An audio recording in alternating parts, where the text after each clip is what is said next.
as you can see, there's already a base here.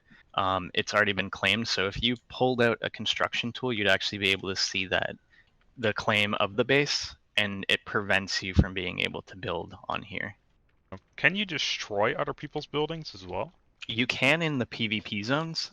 So if you've noticed at the top, you'll actually see zone 1. So this is the easiest, this is the friendly zone, and it's a PvE zone. So right now, if I was to pull out the frying pan and smack you, you'd actually see it does not do any damage. So we're balancing the game in a way that there's specific zones on the map that are PvE as well as PvP. So we're giving players the kind of ability and choice to be able to kind of determine how they want to play in that respect. And there are going to be drawbacks and there are going to be advantages to venturing out into the PvP areas. But we wanted to kind of ensure that when a player starts the game, it's done in a way where they're able to kind of get up to speed on exactly how to play, what to do, and kind of venture out and kind of choose their own way to play. Sounds pretty good to me. I know where I'm going to spend most of my time because I like building bases. So it's going to be no PvP zone for me. So what I'll do is I'm going to give you the construction tool and the upgrade tool.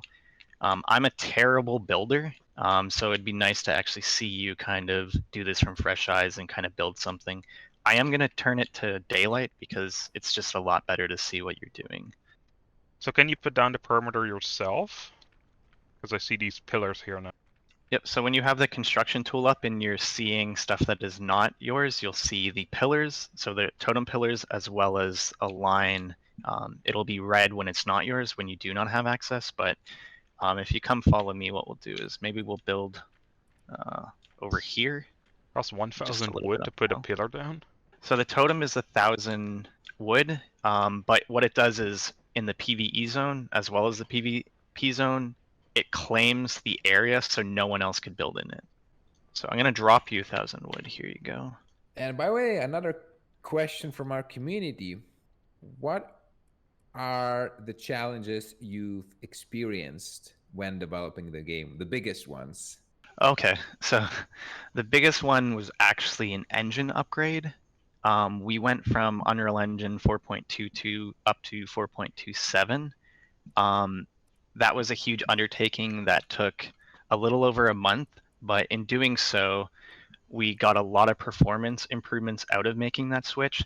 But we realized when we were going through it that because of the downtime that we were going to have with that engine upgrade, we would need to start refactoring some of the other systems that we wanted to kind of build those improvements off of.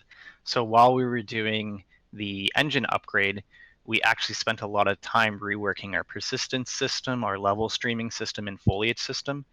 So the persistence system in general is we needed to make sure that we came up with something that would allow the amount of people that we want to have concurrently on one server at a time, which is planned 500.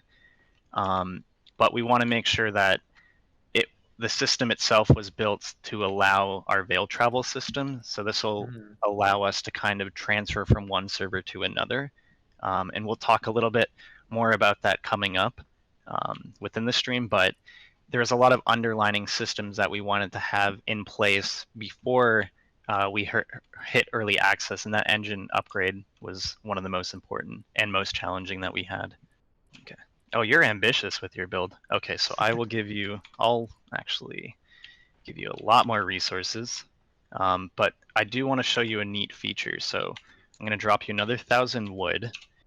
So once you go to the totem, it actually blocks Bloodsmith and I from actually accessing it. So right now, if I tried to build something, it wouldn't actually allow me to.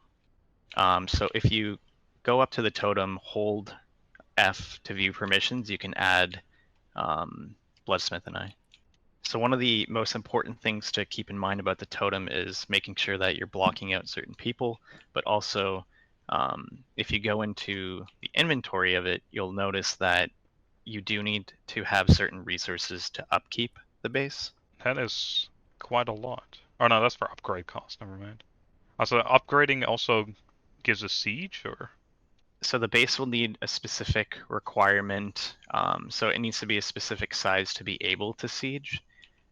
Sieges can be triggered through the totem or they can naturally occur. Either way, the base has to be up to a certain point. It needs to be built up to a certain point where it becomes a threat to the mutants. Because if we just built this and then a mutant came by, they would actually destroy this fairly easily. I'll do too, as well as I'll start putting some resources into the totem. So one of the neat features that we have is actually the ability to actually pull the resources directly from the totem, so you don't need to have the resources on you to start building and upgrading. And there's so many options to look at. All right, so what I'm going to do is I'm going to make sure I'll get us some sleeping bags as well, just to kind of make sure that if anything happens, we're kind of able to kind of get back here quickly. So actually, I'll put that in a chest. I also realized I have the ability to feed you too. It'll be force feeding us. Yep. Something else I noticed, if I want to build this rounded wall, it can only be done in a round foundation. Mm-hmm. Yep. Is that anything that is going to be changed later, or just permanent? For the time being, that's how it's kind of implemented. We have been toying with allowing certain other configurations, but do need to keep in mind some configurations require a lot more math complexity when we're doing certain things. So for the initial construction implementation, this is definitely what we got and we're going for. But we're definitely looking at other options as well as other construction pieces to kind of add in, just to kind of add a little bit more creativity to player builds. While you're doing that, I'll start upgrading to a higher tier. Now, And you'll Hmm? mhm. I was gonna say you'll also notice that there's a specific tool for upgrading, and then there's this specific tool for building. Oh, that looks so much better. You dropped the backpack on the floor. Oh, Or is that a...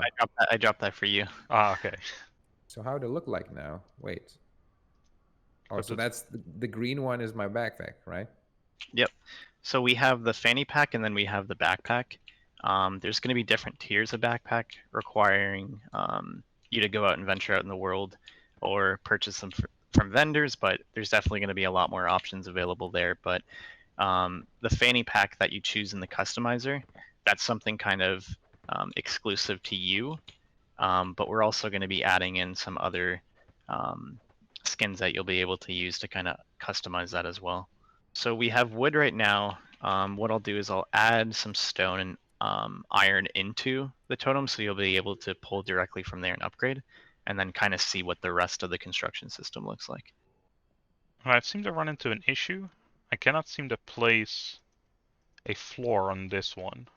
Yeah, there's a specific piece that connects the rounded ones with straight pieces. So the one that you placed on here is actually meant to go on the round foundations. We are exploring some options that we can directly change certain things. So it's like if you're looking at a wall, we're exploring adding in the functionality to kind of change it to a window or change it to something else. So we don't have that right now, but it's something that we're definitely considering. Let's get Duncan to eat some pineapples because he's starving. Yeah, that's something I will probably do quite a lot when I have this building hammer in my hand. Oh, you have a ping-in system? Yep. So if you hold down if you click the middle mouse button, you'll bring up the pinging menu, and you'll kind of see what we have to offer there. Oh, yeah, you're very low health. I will bandage you up too. This is why the survival part of the game is important. But if we were rummaging through, so there are certain foliage that actually give you barberries. So that's the kind of beginner starting thing that you would eat. Same with coconuts.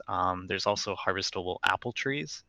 But once you start moving into different mutant settlements as well as different towns that are run over by mutants, you'll kind of see that we have other scavengeable goods for you to consume. Is farming also part of the game? So farming isn't in currently, but it's planned. Sweet. That's going to open us up to actually a lot of additional crafting recipes as well. So definitely one of the biggest things I'm looking forward to. Going to be the most important thing, in my opinion, to build a nice base and kind of have it protected. Now, while we're still on the topic of base building and adding different features, is modding going to be supported later down the line? So we don't have current plans for modding. I know some of our community have recommended it, and it's something that we are gonna see if we can kind of do in whatever way possible, but just nothing currently solidified right now. I really like the detail of the Because when I hover, building ornaments. yeah, there's a lot of detail into these pieces. I already see them as MTX. Hopefully not, but Yep. So stone is actually my favorite construction tier. Um, Aesthetically, I like it more than metal and wood. But obviously, metal would offer you the highest protection against mutants as well as other players. will you allow players to host their own private servers? And how customizable will they be in terms of settings if you do so? So we do plan on offering players the ability to host their own private servers. We're still working out the exact details on what exactly they'll be able to control. But it will essentially be kind of similar to what you'll see in other games where you'll be able to kind of modify game time. So it's like the day-night cycle, other aspects of harvesting or other aspects that you can kind of make a little bit easier within the world, kind of changing different game as it syncs. But um, we should have more information available leading up to early access on what exactly to expect. All right, that's pretty nice because I feel like personally, as a survival games player, I really enjoy these possibility to customize my experience, which is probably the biggest thing that I enjoy about sandbox survival games is your ability to customize your experience, how you want to play. For example, I had, let's say, Conan Exiles, right? I had issues with a overpowered thralls in the game for a long time. So personally, since I could not find options to modify their modifiers, to make them have less health, more damage, I had to create mod for that. So it's kind of really important thing, and I'm really looking forward to see what you're gonna guys come up to in terms of customization possibilities. Let's say damage modifiers, maybe certain, I don't know, enemy health modifiers and progression, crafting, harvesting speed. That's kind of the basic thing, but how the detail it's gonna be. Yeah, definitely. I mean, definitely heard a lot from our community so far, and just coming up with something that works for us in the community is something that we're gonna do our best. Whoa, the storm is pretty loud here. Yeah, it is. I see the storms are pretty big in Hawaii. Yeah, Nice. Definitely are. storms throughout the world, it will have that added benefit of replenishing your water catchers, so you're not constantly running down to the river or constantly scavenging for consumable stuff to give you water.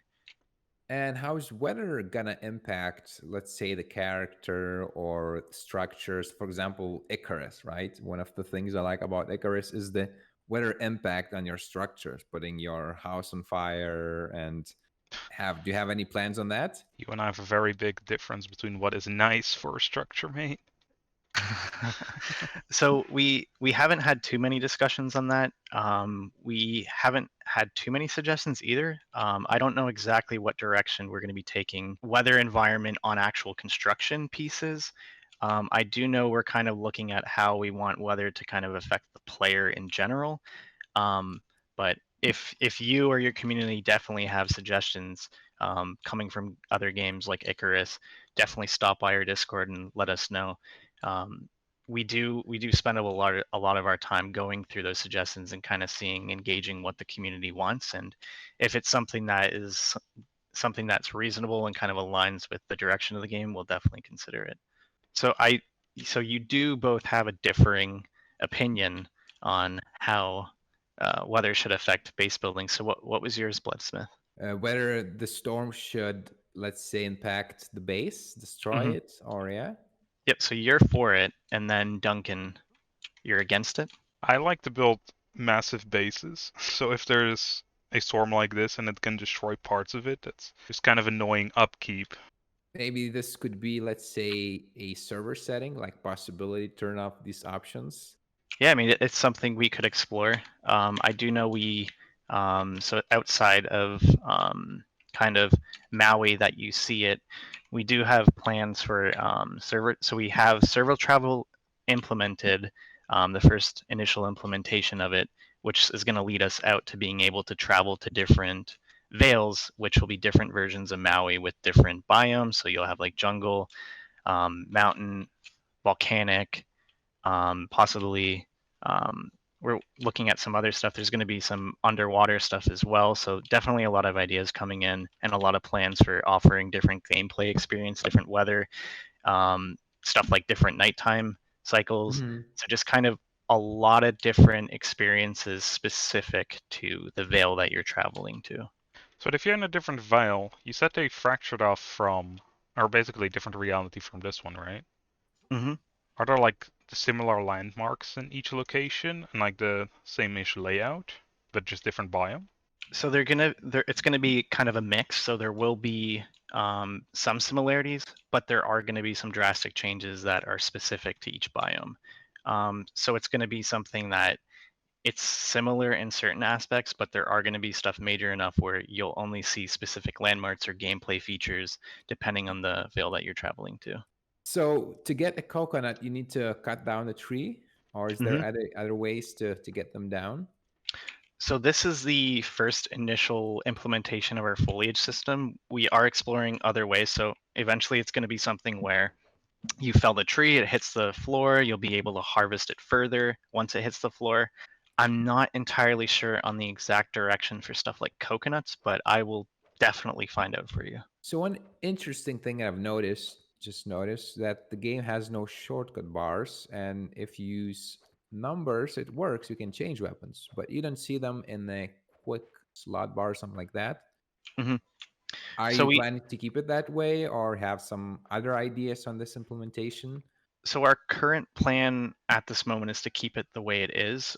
Outside of using the numbers, you can actually use the mouse scroll. So if you scroll up or down while in game, you'll be able to kind of Ah, preview it. okay. Because I We was kind of struggling Mhm. with knowing which one to click at first. Yep. So we have had quite a few people suggest otherwise. It's something we'll definitely consider, but right now, currently, what's implemented is what we have. Something important for, especially for base building, are there going to be any furniture items? Definitely. So uh, Sweet. once early access hit, there is definitely going to be a lot more furniture options coming into the game. We got a lot of suggestions from not only our base building community, but a lot of role players within our Discord. So we'll definitely have a lot more options coming in that you'll be able to kind of furnish and kind of make your base your own.